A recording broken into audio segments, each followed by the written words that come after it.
G'day, I'm Stephen Page from Page Provan Family and Fertility Lawyers, and I'm talking about back to basics with surrogacy. You're starting your journey and you're going, well, what do we do now? Well, the first issue to obviously look at is, do you need to do surrogacy? Well, evidently, if you're a single man or a gay couple, it's pretty easy. Although I once had to explain to a judge about a gay couple who couldn't conceive naturally. It's hard to believe I had to explain it, but I had to explain it. But if you're a single woman or you're a heterosexual couple, you may think that surrogacy is the solution, and for some it is, but for some it's not. You don't need necessarily to do surrogacy. You might be lucky enough to be able to conceive on your own and carry on your own, or you may need the help of an egg donor. But you've got to address that fundamental question first, because I've certainly had clients who've gone down this tunnel of, we want to spend all this money to do surrogacy, involve a third party, put her at the risk of maternal death, however low or high that might be, when it turns out they didn't.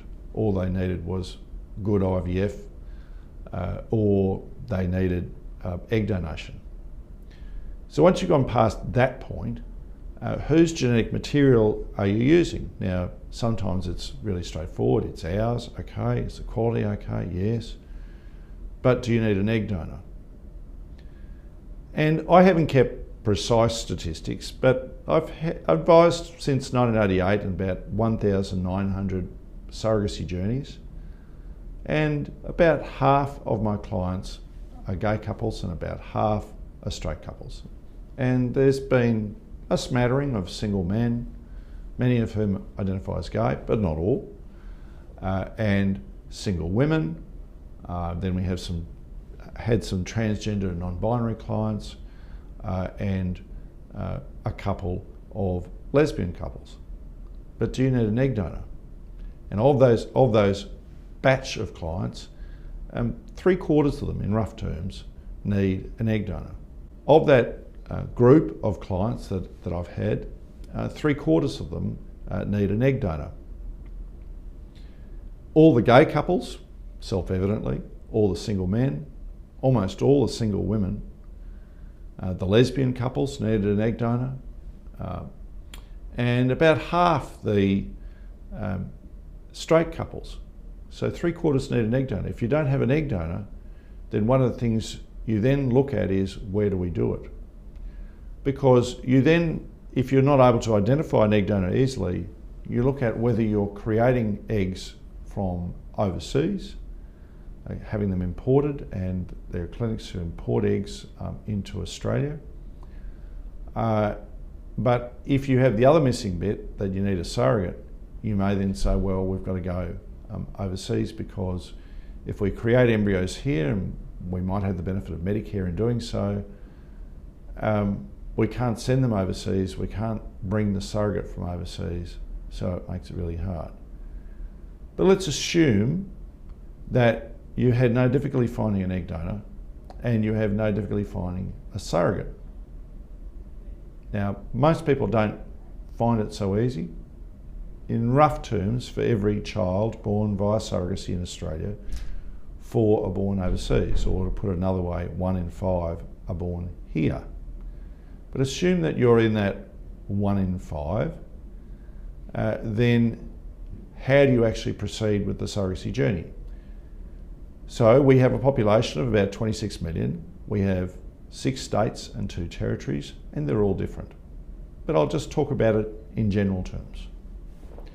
In general terms, you have to have counselling before you commence your surrogacy journey, and that's the intended parents and the surrogate, and if she's got a partner, the surrogate's partner. And both sides get independent legal advice, so 1 lawyer for the surrogate and her partner, and 1 lawyer for the intended parents. And then after you've done that, and you've got the counselling and the legal advice in place, you enter into a surrogacy arrangement. Now, in 2 places, the ACT in Victoria, you can have an oral agreement, and I've done a separate video about why I don't recommend oral agreements. And in most places, you then proceed.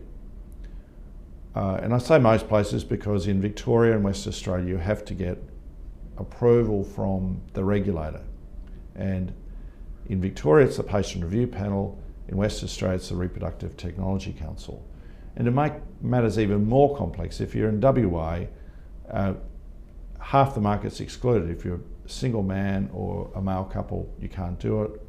Where non-binary, transgender, intersex people fall into the mix is unclear, because the only people who can do surrogacy in WA at the moment are single women, or women who have a female partner, or women who have a male partner.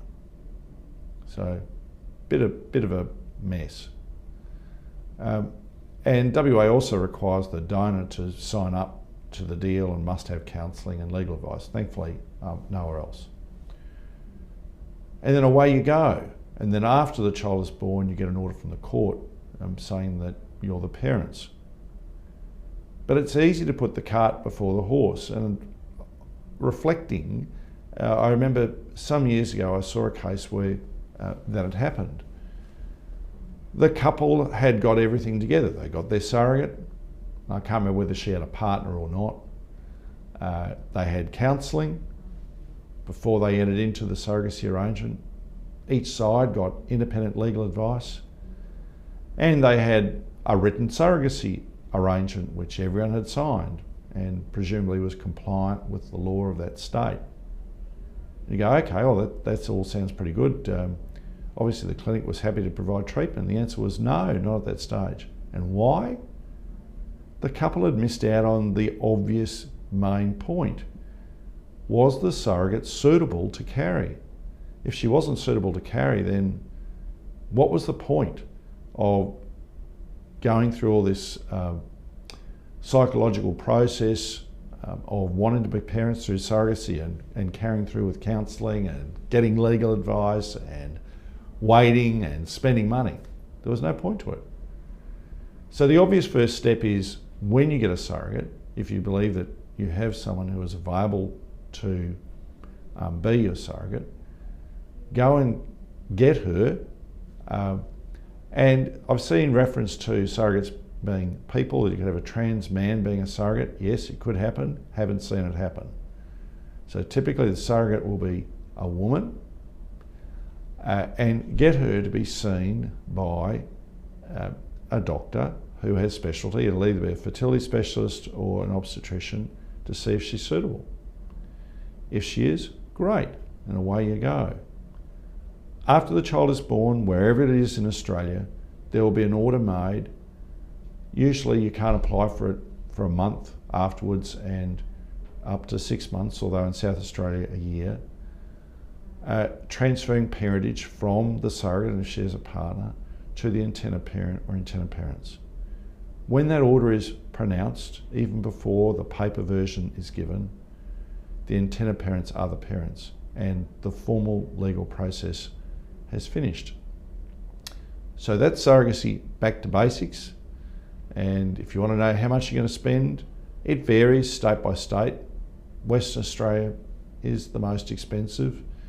I'd add another 10 or 15,000 there to that seen in, for example, Queensland, New South Wales, South Australia. There I'd say 70,000. So 70,000 as a ballpark figure: Queensland, New South Wales, South Australia. West Australia, say 85,000. Victoria, say 80,000. Tasmania, ACT, Northern Territory, I'd say 70. And what does that comprise? Well, about 20 to 25 is the legal costs, getting lawyers both sides, counsellors, all of that stuff. And the balance is the cost of IVF. And what's hard to say is how many cycles you get and whether the clinic will give you a Medicare rebate. And I'll cover that in another video. Thank you.